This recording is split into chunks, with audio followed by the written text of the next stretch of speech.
this week, you live in a money pit. Money pit. If your basement needs a pump or your place looks like a dump, you live in a money pit. Money pit. Pick up the telephone, fix up your home sweet home by calling 888 Money Pit. The Money Pit is presented by Jaws. Now, here are Tom and Leslie. Coast to coast and floorboards to shingles, this is the Money Pit Home Improvement Show. I'm Tom Kreitler. And I'm Leslie Segretti. And we are so glad to be here with you to talk about home improvement, home remodeling, decor, whether you're a do-it-yourselfer or a direct-it-yourselfer. You want to make sure you get the job done right the first time, and otherwise you become a do-it-to-yourselfer, which is not good. But give us a call right now with questions about your projects, because that's why we are here. We are your home improvement, personal home improvement experts. We're your home improvement coach. The number is 1-888-MONEY-PIT, 888-666-3974. Coming up on today's broadcast, after a long, cold winter, you are not the only one who is ready for spring.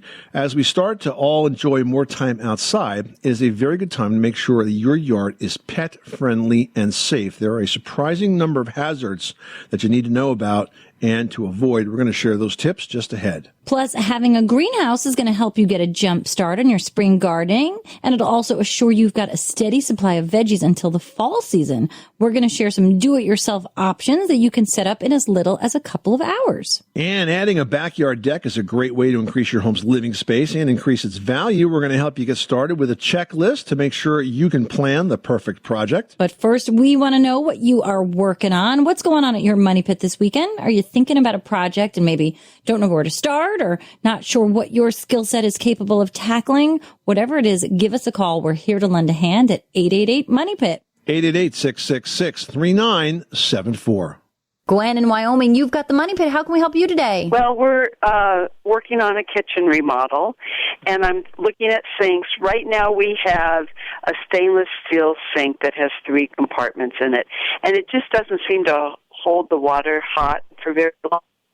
And I was wondering, are different sinks more insulated, or how could we insulate a sink? Well, sinks are generally not insulated. Right. What should be insulated is the wall behind the sink. And if the wall behind the sink is not insulated, then the cabinet gets that much colder, and then of course the water doesn't stay warm in the sink very long. It's an interesting question, though, Gwen, and I'm thinking about how could you possibly insulate a sink. I mean, one idea comes to mind is to spray the whole thing with expandable foam insulation, because it would be under the cabinet. And, once you got it done, it would be kind of a messy job. But once it was done, you'd be finished, except that you would want to make sure you keep it away from all the plumbing connections, because eventually you're going to want to replace the faucet, and you don't want to have to cut through all that mess.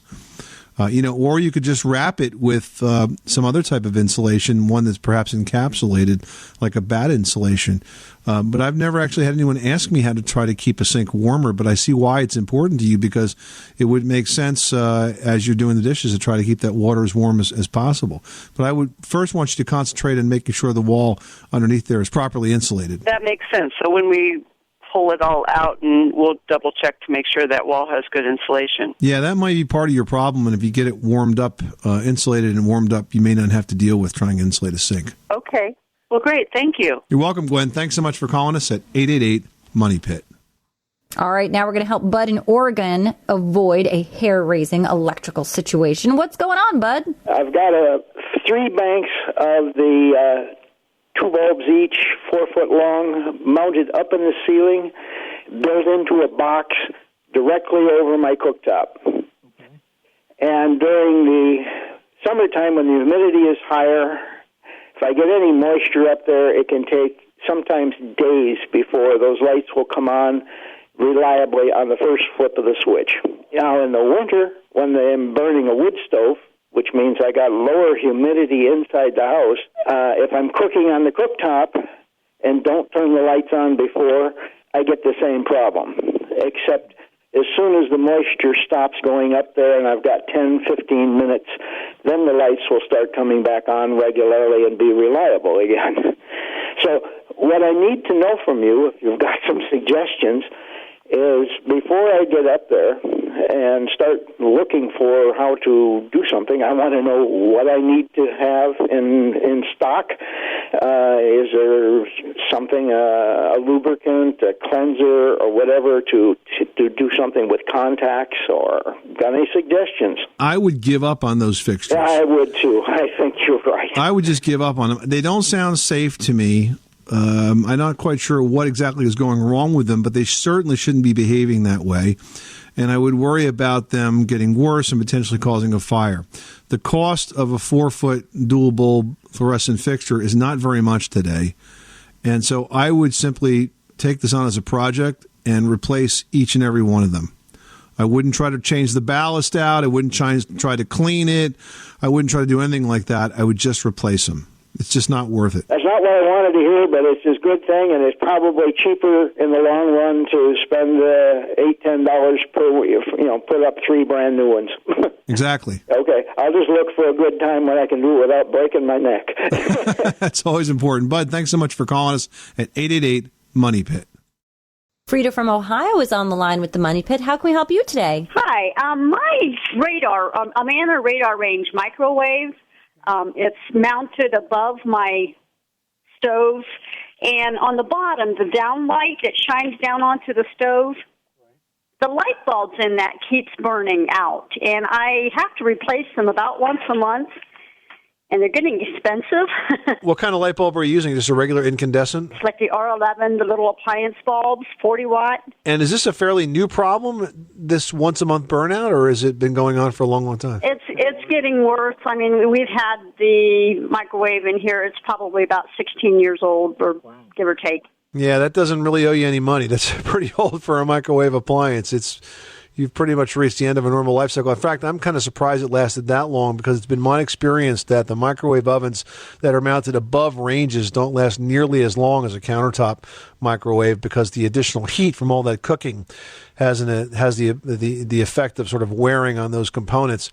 Typically, when you get a bulb that burns out quickly, it's either because you have a loose connection, you have a loose ground, or you have a problem with the voltage that's going in there.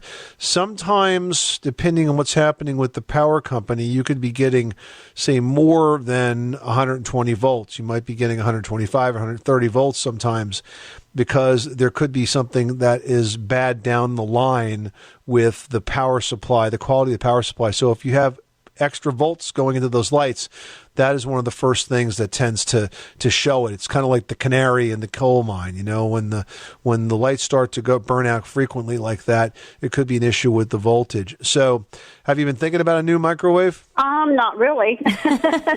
What I would suggest is, at this point, you really need to have the voltage tested. So I would call the utility company and ask them to meter the voltage going into your house and see if let's eliminate that as a possibility. If that is okay, the second thing I would check is the plug that it's actually plugged into. I'd check the outlet to make sure it's properly grounded. And if it's properly grounded, then I think you've exhausted the two things that are the easiest to fix. And at that point, you might want to think about replacing the microwave. All right, that sounds good. Thanks so much for calling us at 888-MONEY-PIT. Jim in Illinois is on the line with some drafty windows. Tell us about your Money Pit. Well, I have an historic old home. It's over 100 years old. Okay. And it has all of the original windows and glass in it. All right. And they are, needless to say, very drafty. So I was trying to figure out a way that was fairly cost-effective closing up those drafts. So if you want to keep the original windows, then you essentially have to work with what you have. So adding weather stripping is really the limit of what you can do with those. I will say that if you've got one that's really drafty in a room that maybe you don't need to open the window, there is a product that's called temporary caulk or weather stripping caulk. It's basically a caulk that's designed to go on clear, and then in the spring you can peel it off. It comes off sort of in a rubbery strip. So that's also an effective way to seal a window that you're not going to open. But remember, you're kind of sealing it shut, so you got to be careful not to do that in a bedroom or a place where you need to have emergency egress. Now, if you want to replace the window, you could look at different manufacturers that make very historic windows. Marvin, for example, is very good at this.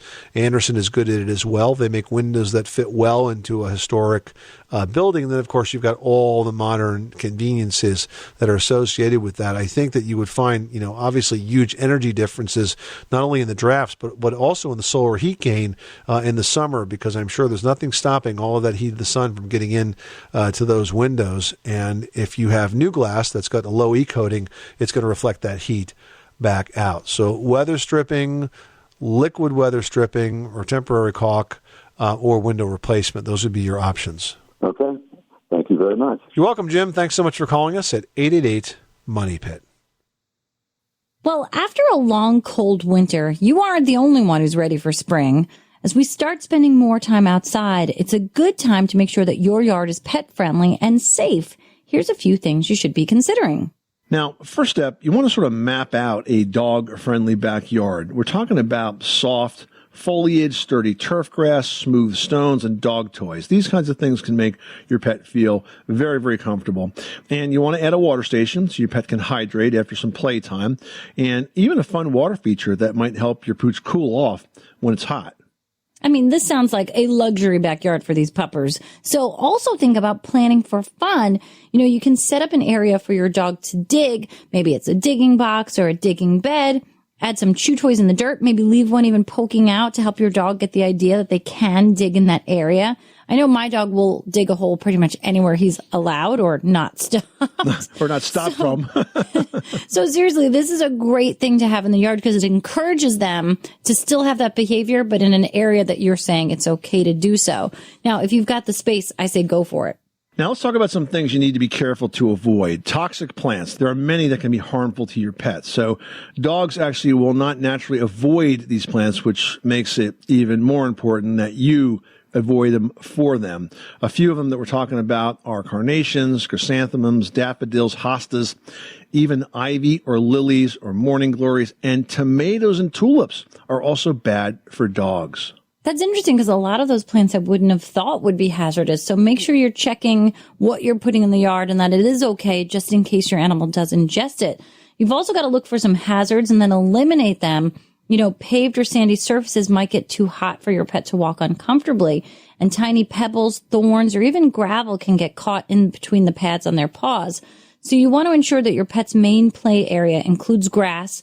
Double check your fence. Make sure that it's solid, including the gate. A lot of dogs are going to patrol the edges of the yard and make paths near those fence lines. So make sure that everything is secure around the perimeter. Yeah, and don't forget to set up some chill out space. We're talking about shade. Your dog's going to need that to relax after a hard day of play. We're talking about trees or bushes that provide shade for your pet, or a doghouse, great place for your four-footed friend, perhaps to take an afternoon snooze. But just think through these things as you start to work on your yard this spring to make sure that both you and your pet enjoy the outdoor spaces.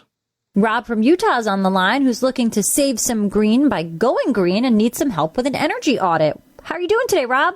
We are interested in getting a home energy audit and mostly trying to figure out what to expect. Like, how much should it cost? Well, that's a great question. Now, have you looked around for audit providers? Haven't really reached out to people yet, but tried to get in a little bit, but no, not really. Okay, so I would start with your local utility company because sometimes they provide home energy audits themselves or will provide those at a discount.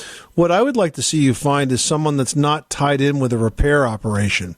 So you get somebody that's truly independent. There are some energy auditors that work for the same companies that offer insulation services and weather stripping and that sort of thing. And what you really want to do is find someone who's completely independent. The scale of the energy audit can vary dramatically. A couple of things that I would look for. One thing that is really good to get is what's called a blower door test. And this is where they take a device and pressurize your house with air or depressurize it and can measure the amount of leakage your house has. And that can help you pinpoint the worst offenders and teach you how to get those sealed up. Other parts of an energy audit would determine how energy efficient your windows are, how much insulation insulation you have in your attic space? Is it matched with the right kind of ventilation? How efficient are your appliances? It really looks at all of those areas, and then it should boil down to a specific list of recommendations that are prioritized. Because I think a lot of times when we try to make our homes more efficient, we guess. We guess at where we're suffering the most, whether it's new windows or insulation or whatever, we think we need or a salesperson tries to sell you.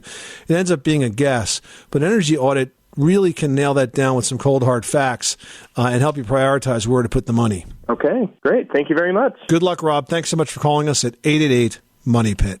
Heading out to Wyoming to talk to Mike about a flooring project. What are you working on, Mike? My house is probably 55 years old or so, and I've got an attached garage, and it's got a concrete floor in it at present, and I'm wanting to make it into a workshop. So the floor that's in it is concrete's broke up. It looks like people have tried to patch over the top of it. And I was just wondering about putting a subfloor over the top of that, if I needed to do anything with that concrete or what I should use for a subfloor material. So basically, you just kind of want to cover that concrete surface so you have something that's more comfortable there? Yeah, correct. Something I can sweep easily and it's level. Is the concrete just cracked? Is it actually broken into chunks, or does it just have cracks going through it? Well, neither really. It's real wavy. I have a son that did concrete for a living for a while. He says he's never seen anything like it and don't even know how they accomplished it. Oh, so it's sort of deformed, huh? Yeah, it's got low spots in it and ridges. How big is this floor? It's probably 20 by 8. It's not very big. Okay. Would you consider replacing it with a new concrete floor? No, I don't want to go to that expense.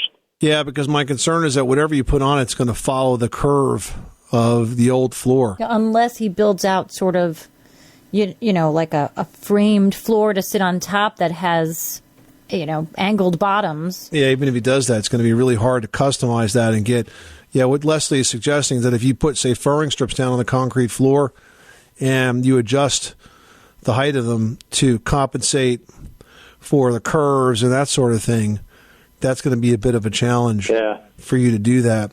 Could you live with the curving if we could give you a surface that's easy to sweep? Sure, certainly. That's basically what I'm looking for. Well, I'm going to try to give you the easiest thing to do here, and I think that if you would use a very good quality epoxy floor paint, I think you'll get the surface that's very easy to clean.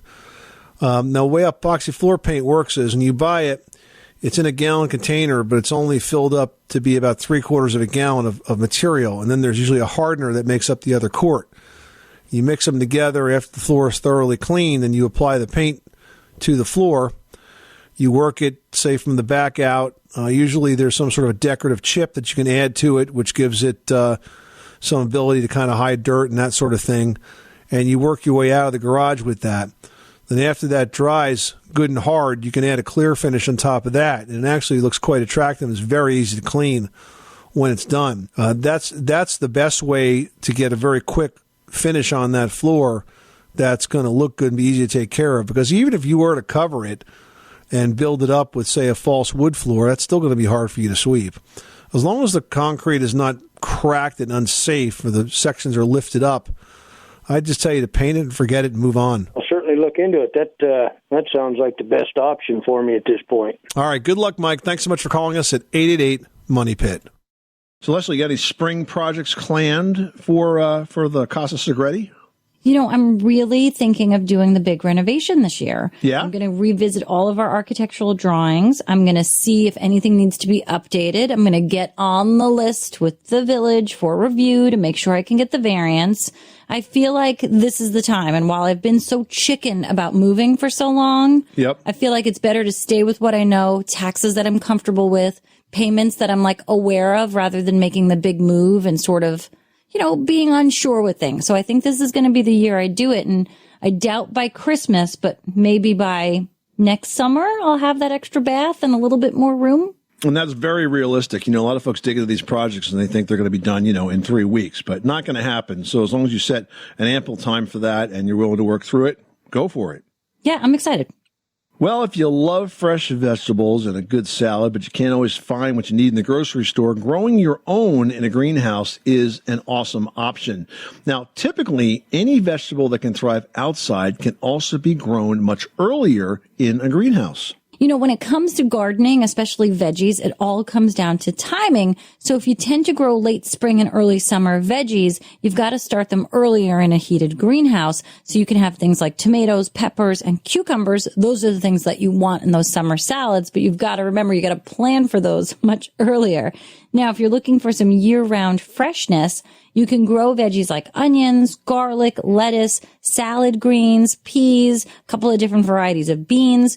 And you can even extend the season of late fall veggies like cabbages without having to worry about the dropping temperatures killing them off. I mean, these are all the benefits of a greenhouse. You know, growing veggies in a greenhouse is a really fun project that can deliver a lot of great treats all year long. Now, you can buy your own greenhouse. I was surfing on Amazon for a post that we did about greenhouses, which is on moneypit.com, and I was amazed. There are so many different sizes available. They're not expensive. Even one that's like a cute little house when it's all put together was like under like a couple $100. But I mean, you can buy like a polytunnel greenhouse, which is the kind that's like sort of the half circle tube on the ground. You know, you can buy those for $20, $30 and up. There's some really cool racks that have like shelves, and then the greenhouse goes over the shelves. So many options in prefab out there right now. Or, of course, if you really want to be ambitious, you could build your own. But you can get started very quickly inside as little as a couple of hours.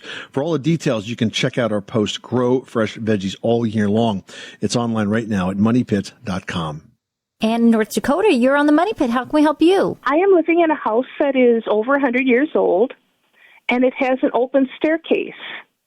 The problem is that there is a bedroom that is above the staircase and adjoins it at the top, and part of that bedroom is cantilevered partially and then totally over the open staircase, and I have a big crack that's developing on an open area, and that area is cantilevered out about 6 feet from a load-supporting wall. And I don't know if I can just patch it or if I need to put a support beam or jack or something underneath it, because this area is getting pretty worrisome. I've got 2 cracks that are about 3/8 of an inch and pretty long. So, Ann, are these new cracks, or has it always been cracked? It's always been cracked, but it's been a hairline for many years. Oh, boy. And then we had a massive flood. How long ago was the flood? That was in 97. And then the ground has been shifting ever since. Since that flood, the cracks have gotten bigger. When we have cracks in walls 97. and foundations and things like that, we always like to determine if they're active or inactive, because frankly, all homes have cracks. If you tell me that over the last 20 or so years that this crack has opened from a hairline to 3/8 of an inch, it might be active. I'm not actually convinced of that yet, but I am concerned enough to tell you that you probably should have it looked at by an expert. What I'd like you to do is go to the website for the American Society of Home Inspectors. That's ASHI, ASHI.com, and find a home inspector in your area. There's a zip code sorting tool there that's a member of ASHI. And talk to 2 or 3 of them and find one that specializes in structural issues like this, and have them look at it and see if we can determine, based on that inspection, whether or not this is an active, ongoing situation or just a crack in an old plaster wall that needs to be fixed. It's not unusual for old homes to have lots of cracks in them, and especially around a staircase, because just the way homes were framed back then is different than they would be today. And so that's not an uncommon area for cracks to develop. But I think we need to determine for your own sort of sanity, if nothing else, whether or not this is active and ongoing or something that's really just historical. Does that make sense? It sure does. All right, Ann, good luck with that project. Thanks so much for calling us at 888-MONEY-PIT. Well, adding a backyard deck is a great way to increase your home's living space and increase its value. And now's the perfect time to plan and build your new deck so that you're all set to begin when the summer kicks in. Yep. And the first thing to consider is whether you're going to do this yourself or hire a pro. Keep in mind that if you do tackle the job yourself, it's a very fun project, by the way.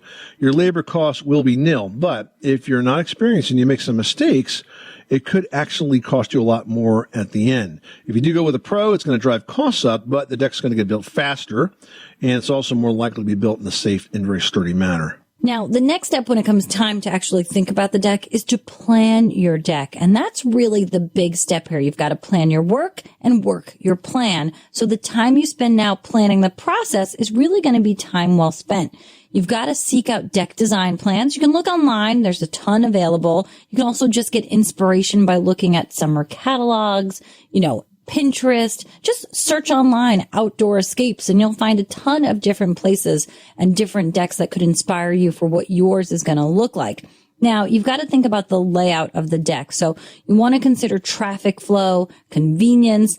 Most people like the deck to be just outside of the kitchen. I mean, that's kind of obvious. So you're going to be in and out a lot. Chances are you're serving food, drinks. You have to have access to your kitchen to get that stuff outside. And that's really great. Now, if you're going to build a wraparound deck, try to have the door to the deck just off of the kitchen, which is going to make all of that food service a lot easier. Now, you also want to make sure that you include space on that deck for dining. You want to have a table with chairs, and that's not in between you and the pathway from the kitchen or the pathway to the grill. You've got to make sure that you've got a good area, walking space, good flow. You don't want to trap yourself.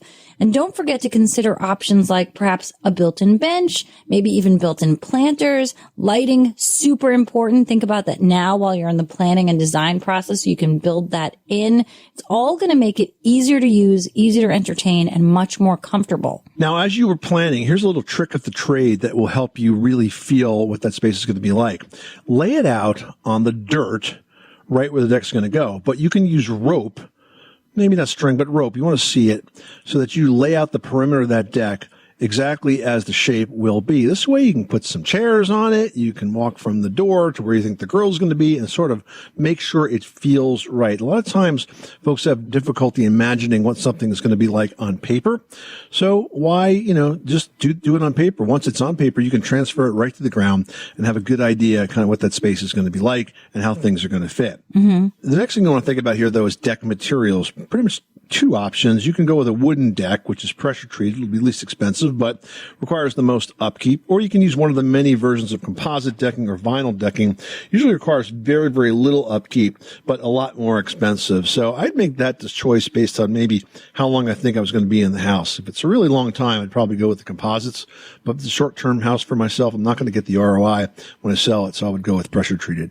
Yeah. Lastly, guys, permits. And I shouldn't say lastly because this is kind of important. A lot of cities and towns make it that you have to have a permit if you're planning on adding a deck to your house. And although it seems like a hassle, there's a lot of good reasons for the permitting laws. So make sure that you check into whether you need one or not.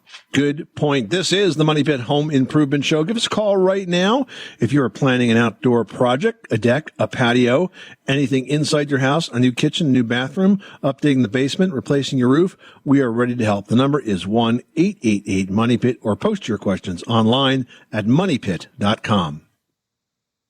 Karen in Pennsylvania is dealing with some mold in the basement. Tell us what's going on. My mom has a house that the basement is, we put it up for sale and nobody noticed this. And one person came in and tore wallpaper off the wall. And we noticed that it had mold from the floor to the ceiling, and even in the inner walls. So I had a gentleman come and look at it, and he said it would take $30,000 plus. And he would come in, remove all the interior walls, all the wood, the paneling, everything off the wall, down to the bare. He would have a chemical put on, clean it, and then it would never come back. And then the second guy came in, and he said he would rip everything out, as he said. He would coat it, clean it, and guarantee it that if it did come back, he'd fix it for $10,000. Yeah, I don't think you need either of these guys. You don't have enough information yet, and I don't think you're talking to the right people. I doubt either of them are professional road mold mitigators. It sounds to me like they're just trying to size you up for as much money as they can get from you. The first thing you want to do is test the mold and figure out what kind of mold it is. And that's done. There's a couple of easy ways to do that, but basically you take a sample and you send it out to a lab and they tell you what you got. And then you can kind of design a mitigation plan around that. I need to get a sense as to how much mold is there, but if it's just a little bit of mold behind the behind the wallpaper, you may not need to pull all this out. You might be able to treat it right in place, but it doesn't sound right. Where the bathroom is has an inner wall, and that is halfway down with mold. Okay. How much mold are we talking about here, square footage wise? Is it like a 4 by 4 foot by 4 foot space, or? We're going to say all the outer walls, because we since went around and pulled off some wallpaper here and moved some paneling. And we also, the first guy that came in for $30,000 brought in a light, and to me it looked like a black light. But he brought the light in and said it was a special light, and it can tell what type of mold it was and where the mold was. That is completely wrong. Do not call that guy back. It is completely wrong. Okay? That guy was not giving you accurate information. He comes in with his magic light that supposedly tells mold. Yeah, they can't actually tell you what kind of mold unless they do a chemical test on a physical sample. Well, it's a mold test. They send it out to a lab and they read it. So That guy's a snake oil salesman. Right, but I mean, it's actually holding a piece of that mold and testing it with certain things, and that's done by a lab. It sounds like you could use a basement renovation, but I wouldn't get too crazy over it. If it's done by the right kind of company, they can take that apart very carefully and dispose of all of that material. And maybe you don't even want to put the walls back. Maybe you just want to leave it unfinished. Oh, good. All right. Well, good luck with that project. Thanks so much for calling us at 888-MONEY-PIT. Don't forget, you can always post your questions at moneypit.com, just like Joe in Delaware did. Now, Joe writes, what's the best way to clean grout on a ceramic tile kitchen floor? Very good question, Joe. The type of tile you have and the degree of grout grime, so to speak, is going to really determine the best approach to cleaning it. With unglazed tile, it's always good to use a natural cleaner, but if the tile is glazed, you can use perhaps a stronger chemical application. Yeah, and I think a paste is always better than any other cleaning form. And you can make one from baking soda and water, and that's easily going to freshen the look of your tile's grout. Now, you might want to apply it with a toothbrush and then work in small areas so that baking soda doesn't dissolve and lose the abrasiveness. Then you can rinse with water once you're done with the cleaning. If you do find you've got some more stubborn stains on the grout, you can use diluted bleach before you start to think about using a chemical stripper. You probably don't want to use the toothbrush that you use to brush your teeth either, huh? Oh, no. Use the one that you used to clean the hairdryer, obviously. All right. And once your grout is clean and thoroughly dry, last step, apply a sealer, an acrylic grout sealer. It's going to block out the dirt and stains and keep that grout looking as sharp as the tile. All right, next up, Barbara in Florida wrote us a question. She says, I'm thinking of buying a house, but when the owner turned on the microwave, the lights in the family and dining room went out, and then he had to reset the circuit breaker. Is this a serious problem? Possibly, yeah. I mean, it depends on how often it happens, but it does sound like definitely worth investigating. When a circuit breaker trips, it's for one of two reasons. Either there's too much on the circuit already, which could be the case, or the circuit has a short. So in either event, I would make sure that you first get a professional home inspection done before you buy that house and alert your home inspector to that problem. Perhaps he or she can look into it deeper and may even recommend that an electrician be brought in to check it out as well, because sometimes you get lucky when you're finding those sorts of things with a house. I mean, having done thousands of home inspections over the years, sometimes things just happen when you're there. And so when it does, you got to definitely pay attention to it. Yeah, it is better to find out now than later when you can actually use that info to help you with a better deal for the house or make the decision not to get it. Well, you're thinking about growing a new lawn this spring and wondering perhaps whether sod or seed is a better choice. Leslie's got some answers in today's edition of Leslie's Last Word. Leslie? Yeah, it's hard to know. Is sod better than grass seed? Is grass seed better than sod? Well, that really depends on what you need. Now, sown seeds take time to bear their fruit, or in the case of grass, their blades. Sod, on the other hand, is green and fresh from the moment that you buy it. Now, since all of the work and watering and waiting is already done when you get sod, it's a lot more expensive, at about 5 times more per square foot than the seed itself. And the difference between those two also depends a bit on your timeline.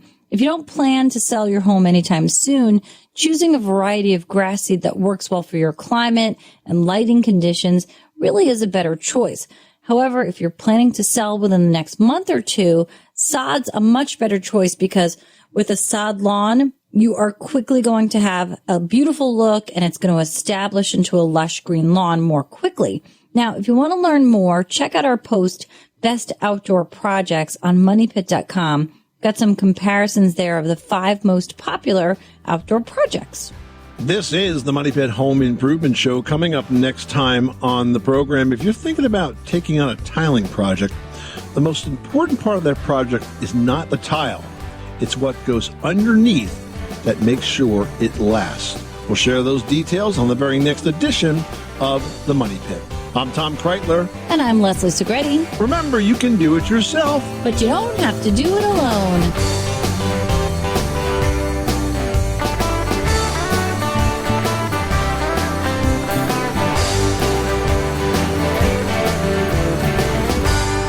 You live in a money pit.